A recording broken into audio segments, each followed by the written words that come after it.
মোলৈ এগৰাকী ভণ্টিয়ে এটা প্ৰশ্ন কৰিছে, বাইদেউ বিয়াৰ আগত যৌন মিলন কৰাটো ভাল নে বেয়া? শ্ৰৱণসকল, আজিৰ ভিডিঅ'টোত সেই কথাটো বিস্তাৰিতভাৱে আলোচনা কৰিম। সেইকাৰণে ভিডিঅ'টো শেষলৈকে চাই থাকিব। তাৰ আগত এটা কথা কৈ দিওঁ, আপুনি যদি যৌন সমস্যাৰ যিকোনো কথা মোৰ লগত পাৰ্চনেলিভাৱে পাতিব বিচাৰে বা তেনেকুৱা সমস্যাৰ সমাধান পাব বিচাৰে, তেনেহ'লে আপুনি মোৰ হোৱাটছআপত কণ্টেক্ট কৰি কথা পাতিব পাৰিব। কিন্তু এইটো এটা পেইড প্ৰক্ৰিয়া, যাৰ কাৰণে ফিজ পে' কৰি কথা পাতিব লাগিব। এতিয়া আহোঁ মূল বিষয়বস্তুলৈ। মূল বিষয়বস্তুটো হ'ল যে চাওক, বিয়াৰ আগত মিলন কৰাটো কিমান দূৰ ভাল বা কিমান দূৰ বেয়া। চোৱা, বিয়াৰ আগত যদি মিলন কৰাৰ কথা কওঁ, এগৰাকী ল'ৰা হোৱা অথবা ছোৱালী হোৱা, এইটো আপোনাৰ বডিৰ ফিজিকেল নিড, আৰু যদি আপুনি বিচাৰে আপোনাৰ বডিৰ ফিজিকেল নিডটো আপুনি বিয়াৰ আগতে পূৰা কৰিব, তেতিয়াহ'লে পাৰিব। এইটো নিজৰ ব্যক্তিগত কথা, নিজৰ ব্যক্তিগত মতামত।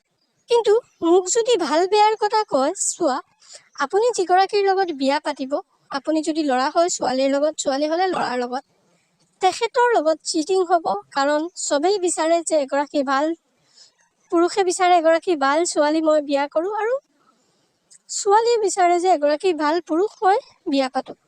সেইকাৰণে এইটো কৰাটো বা বিয়াৰ আগত কৰাটো আপোনাৰ পাৰ্টনাৰৰ লগত আপোনাৰ চিটিং হ'ব।